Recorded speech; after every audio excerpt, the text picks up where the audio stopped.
Welcome to Follow the Star, the show where we discover India through its highways. And today I am going to be journeying through the middle of the most beautiful tea country on my way to the famous little town nestled in the hills, Darjeeling.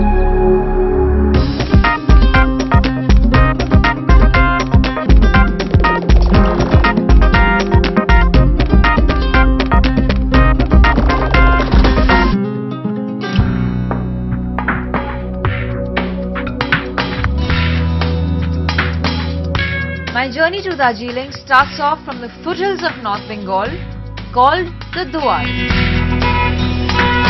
which is just outside the town of Siliguri. I'll be making a stop at the famous tea plantation of Makai Bari and driving up to Ghum. I will then take a slight detour to the town of Baichung Bhutia before completing my journey at Darjeeling. The total distance of this trip is going to be around 120 to 150 kilometers.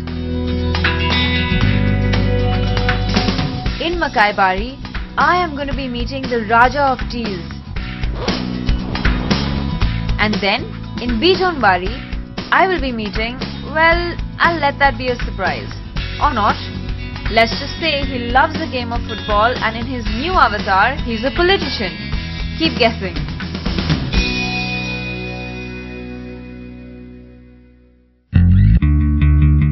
I set off early in the morning to go to my first stop, the tea plantation of Makai Bari.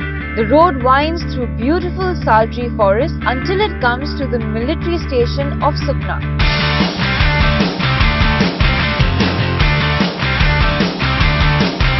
From then on, the NH55 enters the hills and passes through tea gardens and little villages. This single-lane highway, though narrow, is a joy to drive on, especially with the beautiful views all around.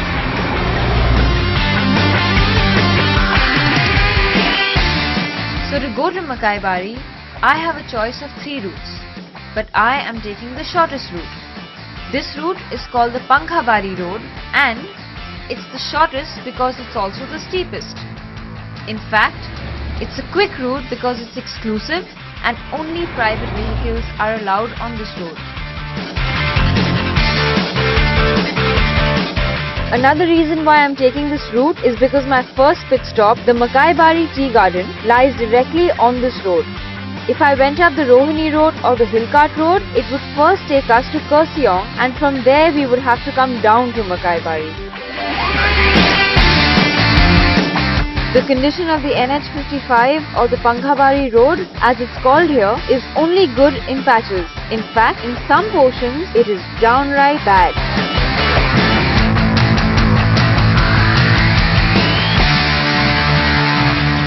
So my first stop is the very famous tea plantation of Makai Bari, which is just short of the town of Kurseong.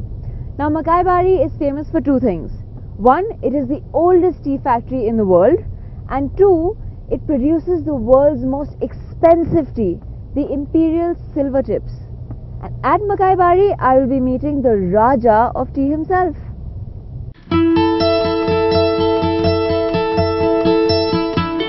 The Raja of tea happens to be Raja Banerjee, a 4th generation tea planter. Educated in England, he is famous for not only introducing organic tea growing in Darjeeling, but also for producing the most expensive tea in the world, the imperial silver tip.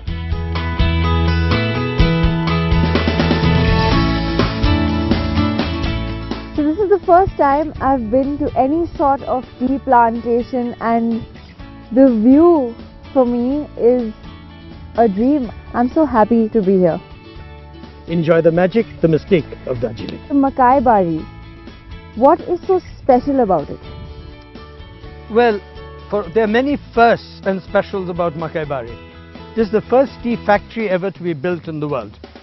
There are over 70 countries in the world growing tea, but all the teas made in those countries were handmade. James Watt went toot-toot in 1854 and my great-grandfather built that factory.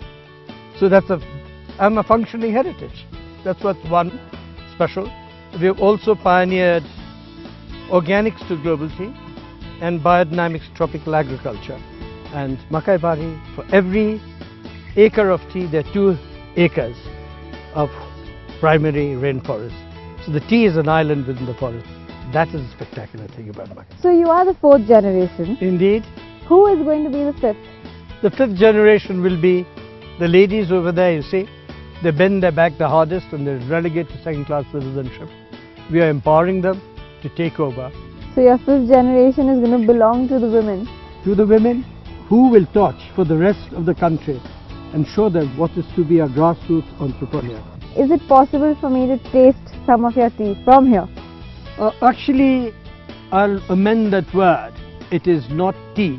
It's a magical, mystical Himalayan brew, and I shall prove it to you. Let's go.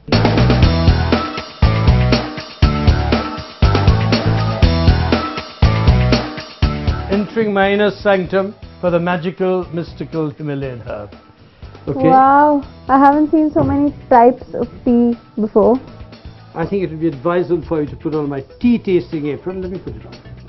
There you go. Just tie it around, otherwise just slip out. Thank you. In a moment you'll know why this is necessary. So the spring tea is a light tea and it's a tad greenish because it's very dry, and the first stage of the manufacturer's withering. You're removing excess moisture inherent in the leaf. It's called the muscatel. Very difficult to make. Can you see the difference? It's greenish and this is coppery red. Can you see it? First flush? This smells more tea-ish than that. This is spring tea, very delicate, preferred by all the connoisseurs globally. This is very difficult to make. It's more grape-like, like the muscadet, so it's called muscatel. Okay. Isn't this the world's most expensive tea? Yes, the silver tips impaired. It's taken us about 18 years to create a certain degree of perfection. So if I have to take this and run away then? You're most welcome. Now, the tea taster is not a socially acceptable animal. And if you really want my certificate, you must do exactly what I do. Okay, watch.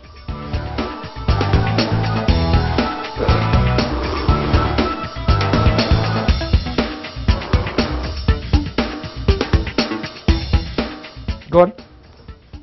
Don't be afraid, but I'm watching you. And I want you to do all those horrible sounds of slurping. And there's a reason for it. Go on then. Fantastic. Go on. Spit. Too genteel. You failed in the first one. Next, watch. And don't be shy. You did the first part very well.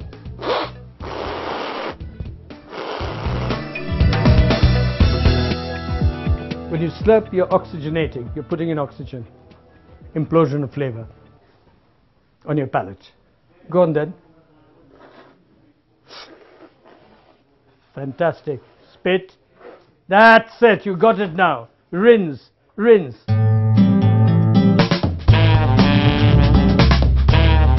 Slurping and spitting the tea might not look or sound very elegant, but like tasting wine, it is the only authentic way of bringing out the true flavors of the different teas.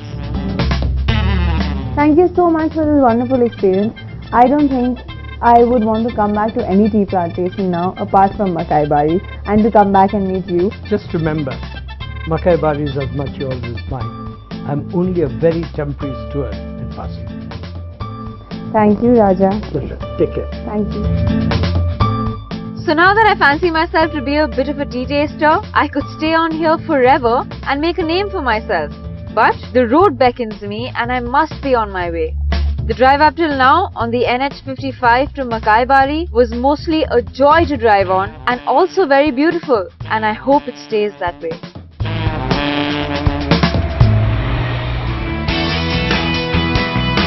We reach Ghum, the highest point of my journey, before we take the road to Baichung Bhutia, where I get to chat with India's most famous footballer. Post getting some tips on how to play football, I reach Darjeeling, where I finally get to enjoy a cup of tea.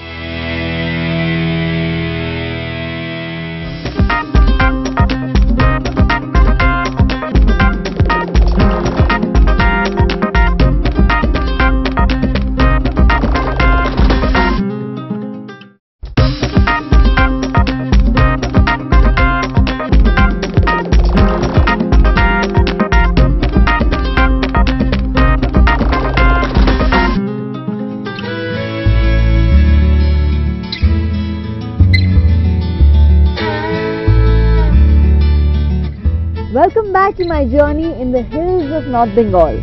As of now, it's just been tea, tea and more tea. I started off from Siliguri in the morning and took the NH55 on my way to the Makaibari tea plantation.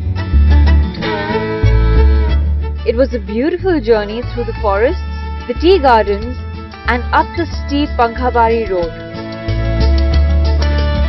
Makaibari, which should be on the must-visit list for all travellers on this route, is one of the most famous tea plantations in the world. And there I met the king of teas, Raja Banerjee.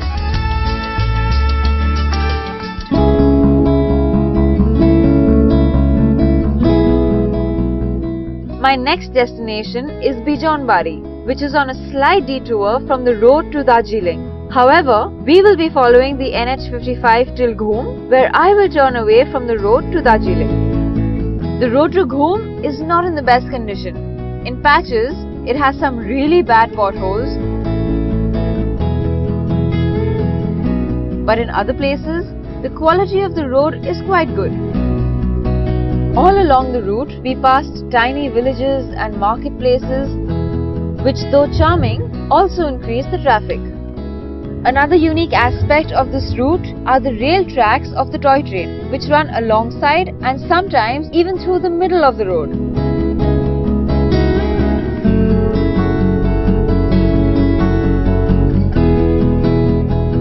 So I'm getting into Ghum now, and I think it's probably the highest point of my journey. It's only when you come to the hills you realize you can actually experience extreme weather conditions. It was hot and I was sweating when I was in Makaibari, and now it's misty and foggy and I can feel the nip in the air.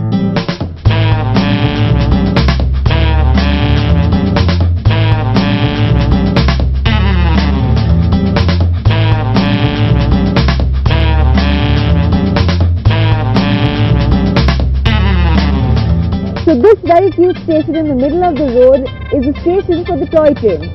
The toy train is actually the Darjeeling Hill Railway, and this station is famous for being the second highest station in the world at around 7,400 feet. Sadly, I couldn't catch a glimpse of the toy train. Due to recent landslides, it hadn't been plying on its usual route from New Jalpaiguri in the plains. It does make a trip to and from Kurseong, but I had missed catching it on its journey. From Ghum, I'm taking a slight detour away from the road to Darjeeling to a little riverside town called Baichung. The road to Baichung is a narrow hill road called the Nor Road. The road most of the way is really bad. In fact, it is one of the worst roads we had ever encountered. So I've finally entered Baichung in one piece, where Baichung is on his campaign trail for the upcoming elections. It's going to be really interesting to see him in a whole new field. Three-time Indian Player of the Year, Baichung was described as God's gift to Indian football. A Padma Shri awardee, Baichung is India's youngest ever goal scorer and was also the most capped Indian footballer. Recently, he decided to join politics and is campaigning for the upcoming election. Baichung was playing in an exhibition match in Baichung, and because there was a shortage of space, I literally had to drive onto the football field to meet him.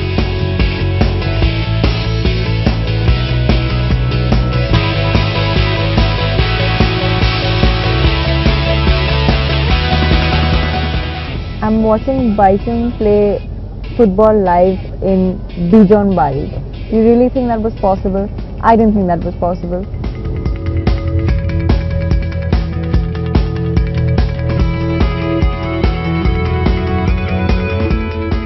He doesn't look like much of a politician now, does he?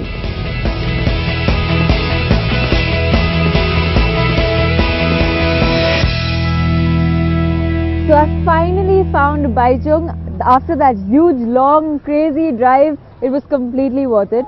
First things first, you don't look like much of a politician right now. You look like the old Baichung we're all used to. How are you enjoying being a politician? Little difficult, definitely more than a footballer, but it's something new. I've gone into it now, but I never realized it's so difficult. I used to always sit in a sofa, listen to all the political debates, criticize the politician, but when you're one of them and doing just an election campaign, I think itself is a big challenge. So you don't think you're ever going to criticize a politician again, are you? No, I think you need to criticize. I think when it comes to accountability and being honest and then I think if they are not, then you've got to criticize. I think it's important that politicians should reach out to the people and look at their problems. I'm not saying that being a politician after winning it I'm going to solve everything, but I think it's important that people should ask for accountability, because you've seen Darjeeling, it's been ignored completely, and you complain about your long journey and difficult roads. So these, I think, basic things in the hills are missing in terms of water, in terms of roads, in terms of schools, in terms of dispensary, healthcare. I think these are things which we need to really look after it. So I'm in Darjeeling after a very long time. I came here when I was really young. Okay. So what do you suggest I definitely should do before I go back? I think the most important thing, and every tourist does it is breakfast in Caventers, and also don't miss to walk in the evening around Chaurasta. Those are the two things I should do? It's very beautiful. Those kids are playing football there, and I've seen you play football all my life. You think I can manage playing football? Why don't you give it a shot? Come on. With You you, can try really? it. Yeah, I think it's going to be great.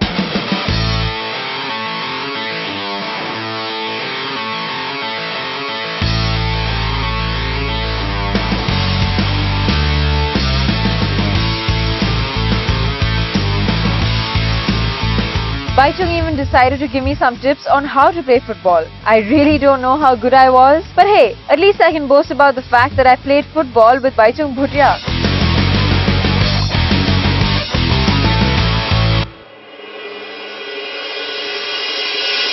By the time I finally reached Darjeeling, it was late at night.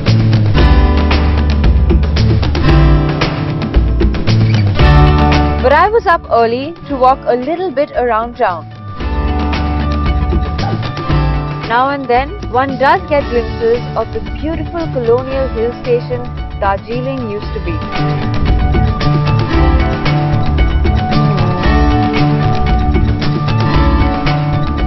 So Baichung asked me to check out Glenaries and Caventers, but I've chosen to come to Caventers mainly because of the view here. On a clear day, you can actually get to see the mighty Kanchenjunga. I'm going to check out Caventers now.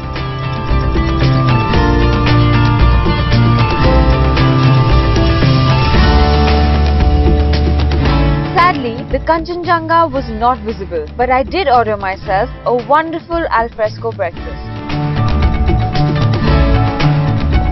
I even met up with an American traveler called Max, which was definitely better than eating breakfast on my own. What do you think the people here are like? The people here are awesome. They're so nice. They have really warm hearts. And I think especially mountain people. It's like a really close-knit life here. It is. It's a very close-knit life, and it's small, so you end up being warm with whoever you meet.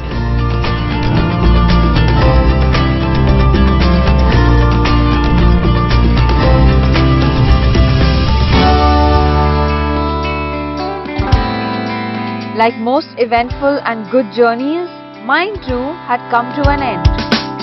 It had started following the NH55 through beautiful sal forests and tea gardens, and it continued up the steep and winding Pankhabari route.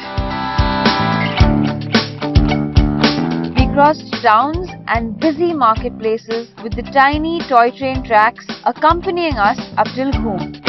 Smooth most of the way, with some potholes thrown in to jolt unsuspecting drivers, the NH55 had been a joy to drive on.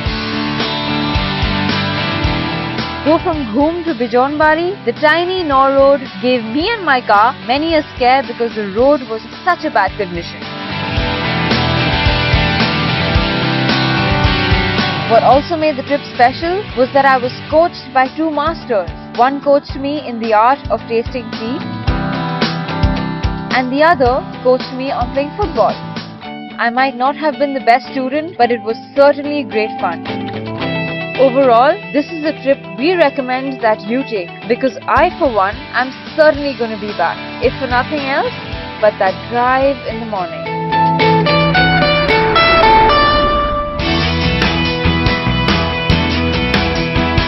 So my first stop on the AH45 is the town of Arcot.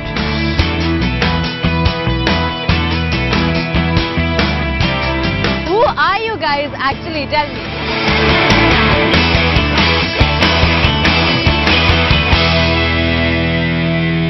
I am in the middle of the most... I am on my way to a place which gives the world's best tea in... I just tasted magical. Hang on. Hang on. One, it's the oldest tea factory in the world. Oh my god, sorry. And two, it's pretty...